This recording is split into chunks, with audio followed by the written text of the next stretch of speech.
final look at the world of science for 2020 with Professor John O'Connor from the University of Newcastle Sciences. Good morning, John. Firstly, winding down, getting ready for Christmas. Big stuff happening with you and your team, or? Well, being in retirement, it just sort of coasts along the same level all the time. Holiday? You know? What's a holiday? Yeah, right? no, what's a holiday?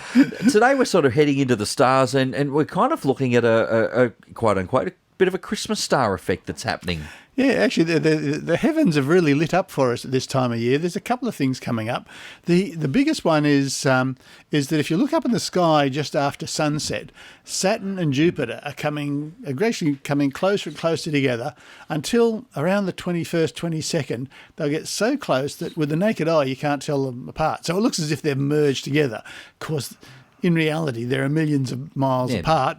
That's it. In line, but Jupiter and Saturn get together about once every 20 years. So you wonder why is this so special?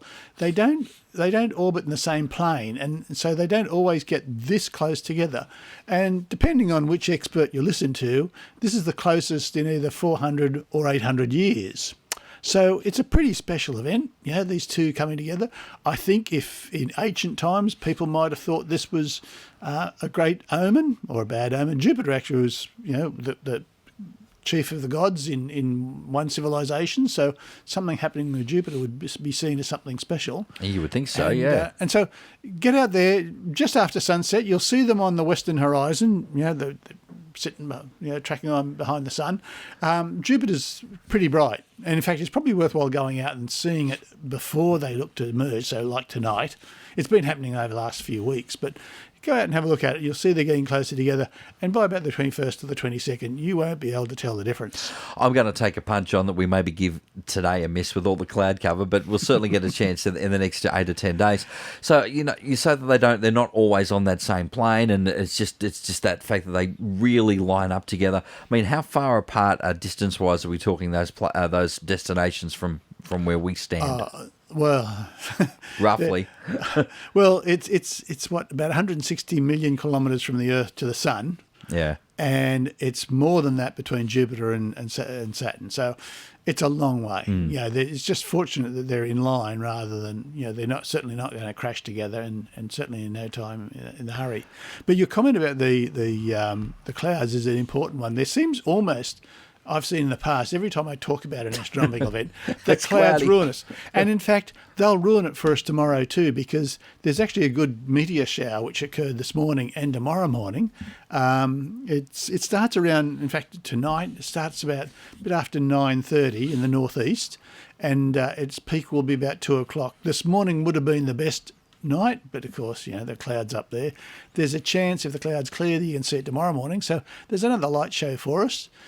Just look in the low horizon, about 20 degrees above the horizon at 2 a.m. or a little bit earlier than that. If you can get a good view of the northeast horizon, there'll be a few meteors per hour.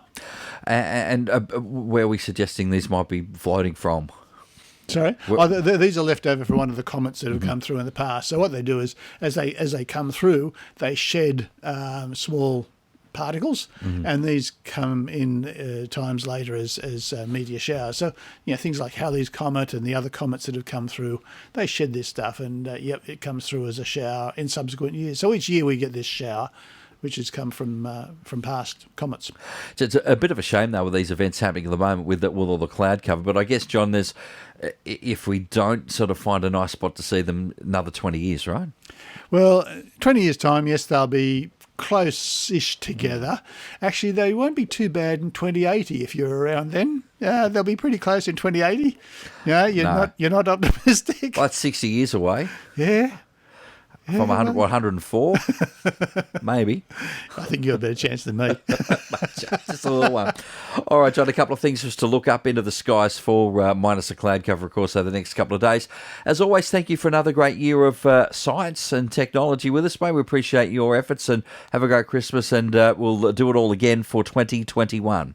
Thanks very much, Mark. And Merry Christmas to you and to all the listeners. Professor John O'Connor from the University of Newcastle Sciences, right here at 2NURFM 103.7. 2NURFM, a broadcast service of the University of Newcastle.